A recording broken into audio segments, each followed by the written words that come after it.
Hello guys, good morning. Ayan, andito na naman ang inyong kamarites. Ayan, ang inyong kamarites ay galing sa church. Nag-church tayo guys. Kasama ko ang aking mga anak. At syempre kailangan natin magpasalamat sa Panginoon sa araw-araw nating buhay. At sa buong isang linggo na pag-iingat niya at paggabay niya sa atin.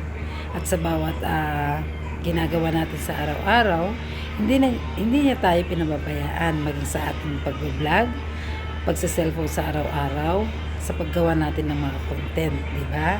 Salamat sa Panginoon kasi iniingatan niya tayo. At salamat sa ating mga